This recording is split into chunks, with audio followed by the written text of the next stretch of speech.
17 की रात्रि और 18 की सुबह के बीच में 3 लोगों की हत्या हुई थी भर्राई ओपी के अंतर्गत, जिसमें पति पत्नी और उनके बेटे की हत्या हुई थी। सीन ऑफ क्राइम पे मैं खुद गया था, मेरे साथ एसपी मधेपुरा राजेश जी थे, एसडीपीओ प्रवेंद्र भारती जी और उसके साथ साथ परीक्षमान जो डीएसपी है आलोक कुमार, वो भी थे।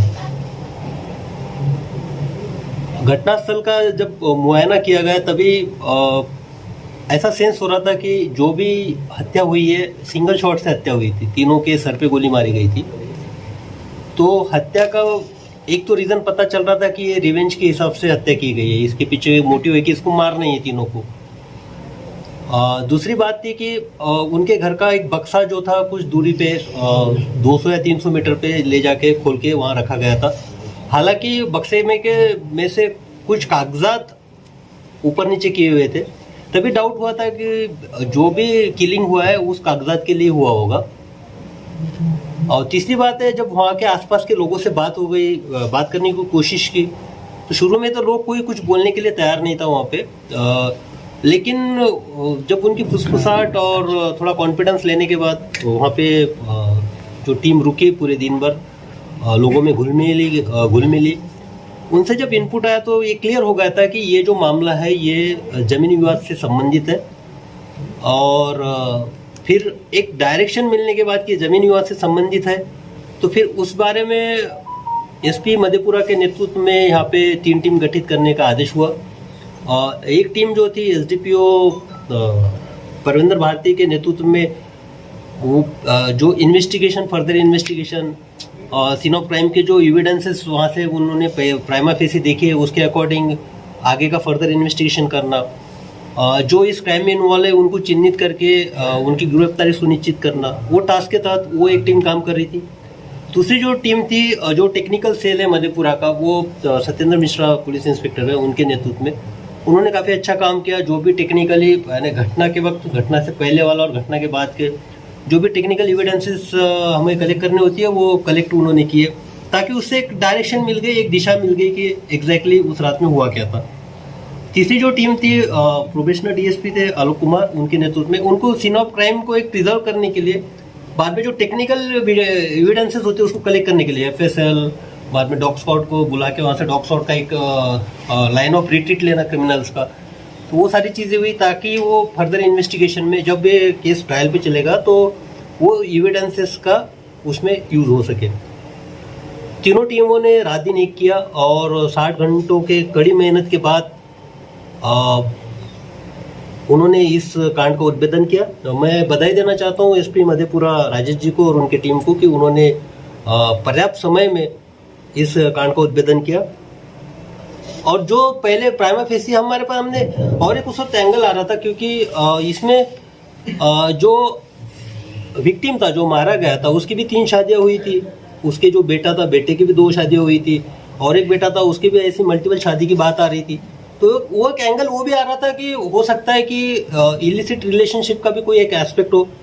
लेकिन जिस तरह से ब्रुटैलिटी थी मर्डर्स की, उसमें ये थोड़ा पहले अंदेशा हुआ था कि तीनों को मारने का ये रीज़न नहीं हो सकता है। फिर भी हमने उसी एंगल पे भी एक इन्वेस्टिगेशन किया, लेकिन 60 घंटे की कड़ी मेहनत के बाद कंक्लूजन ये निकला कि ये 10 बीघा एक ज़मीन है, उससे रिलेटेड परिवार का ही मामला था।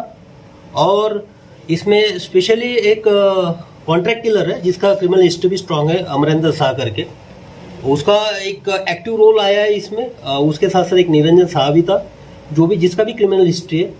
ये दोनों का इसमें इन्वॉल्वमेंट था। इसके साथ साथ जो कॉन्स्पिरेसी में जो लोग इन्वॉल्व थे, जो इस घटना से संबंधित थे, सबको करीबन 9 लोगों को अभी तक गिरफ्तार किया गया है। अब फर्दर इन्वेस्टिगेशन जारी है। एफआईआर जो मृतक का एक ही बच्चा जो बचा है, उसके कंप्लेंट पे एफआईआर दर्ज हुआ 1234/23 उस केस का एफआईआर नंबर है। और आगे इन्वेस्टिगेशन होगा और हम कोशिश करेंगे कि केस जल्द से जल्द चार्जशीट हो जाए, और चार्जशीट होने के बाद ट्रायल पे चल के प्रॉपर एविडेंसेस के साथ, प्रोसिक्यूशन के साथ जो भी हम इन्वेस्टिगेशन कर रहे हैं वो एक कन्विक्शन में कन्वर्ट होके ये केस का एक अंतिम जो रिजल्ट है वो मधेपुरा पुलिस दे। घटना के पीछे का कारण क्या निकल सामने आ रहा है सर? और घटना के पीछे कारण 10 बीघा जमीन का जो जमीनी विवाद था वही था। और मैं यहाँ बता देना चाहता हूँ, हालांकि मेरी प्रायोरिटी यहाँ पे ये थी कि पहले केस का उद्भेदन हो, अरेस्टिंग हो। आज ही मैंने आदेश किया है, क्योंकि घटनास्थल पे मैं पर्सनली गया था। वहाँ के जो थानाध्यक्ष है भरे यूपी के मुकेश कुमार, तो कुछ ऐसे बिंदु थे जो एक अनुसंधानकर्ता को ख्याल में रखने चाहिए थे। उसके साथ साथ वहाँ पे कुछ लोगों से बात करने के बाद और बाकी के आसूचना संकलन के बाद आपस में एक हफ्ता पहले कोई घटना होने की भी बात आ रही थी, जिसके बारे में तत्कालीन थानाध्यक्ष को पता नहीं था। तो जब कांड का उद्भेदन होगा सारी चीज़ हो गई, लेकिन हाँ मैं ये मानता हूँ कि वहाँ के थानाध्यक्ष द्वारा इसमें कोताही बरती गई है। इसलिए मैंने आज ही तुरंत आदेश करके उसको डीआईजी के आदेश से निलंबित किया है और विभागीय कार्रवाई करने के लिए एसपी मधेपुरा को बोला है कि वो आरोप का गठन करके उनके खिलाफ विभागीय कार्रवाई शुरू करे। ये झगड़ा जमीन का किनके साथ था उनके जो भाई है साई है भाई, उनके साथ में था। और सरप्राइजिंग ये है कि जिस दिन घटना होगी उसके बाद ही वो गायब हो गए। तो ट्रैक डाउन करना काफ़ी डिफिकल्ट था। टीमों ने अपना काम किया, मेहनत की। आप ये देखते आगे सर उसके परिवार के कितने सदस्य पकड़े गए? हाँ? परिवार के कितने सदस्य पकड़े गए? अब एग्जैक्टली इसमें मुझे बायफरकेट करना पड़ेगा, जैसे किसका सुनने क्या में आया रिश्तेदारी। दामाद भी है इसमें इन्वॉल्व। नहीं, वो रिश्तेदारी तो मुझे देखना पड़ेगा। हमारे लिए रिश्तेदारी इंपॉर्टेंट नहीं होती है। हमारे लिए होता है कि क्राइम से जो एविडेंसेस आ रहे हैं उसमें कौन इन्वॉल्व है। हम ये नहीं देखते कि उसका भाई है, दामाद है। ये सर आर्म्स रिकवर हुआ है? हाँ, आर्म्स वगैरह रिकवर हुआ है, आपके सामने रखा था उसमें। और उसका जो कि सीजर लिस्ट है वो भी एसपी मधेपुरा आपको बाद में बता देंगे कि क्या क्या रिकवरी है। मोबाइल फोन्स थे, आर्म्स थे। Yes, sir. From the point of view of criminology, how unique is this case? Because a lot of intrigues and conspiracies and all those stuff comes in. How do you look at this? नहीं, basically क्या है कि अब इसमें so called आप उसको एक confidence कह सकते थे, एक तजुर्बा कह सकते, एक एक्सपीरियंस कह सकते। और स्पॉट पे विजिट करने के बाद तो एक इंट्यूशन हो ही गया था कि ये जो इसमें परफेक्ट ये था कि इसका किलिंग ही करना है और सिंगल शॉट किलिंग था। इनफैक्ट जो लेडी का ब्लड जहाँ पे दिख रहा था तो वो सोई अवस्था में पिन पॉइंट मारा गया था उसके सर में। तो इससे क्लियर हो गया था कि ये एक एग्रेशन के साथ और किलिंग ही करना है। तो एक यानी किसी को किल ही करना है, तो इसके पीछे एक तो स्ट्रॉन्ग रीजन हो सकता है रिवेंज का। तो एक तो ये हो सकता है और दूसरा हो सकता है तो या तो ग्रज हो उस टाइप से कि वो किलिंग करना है।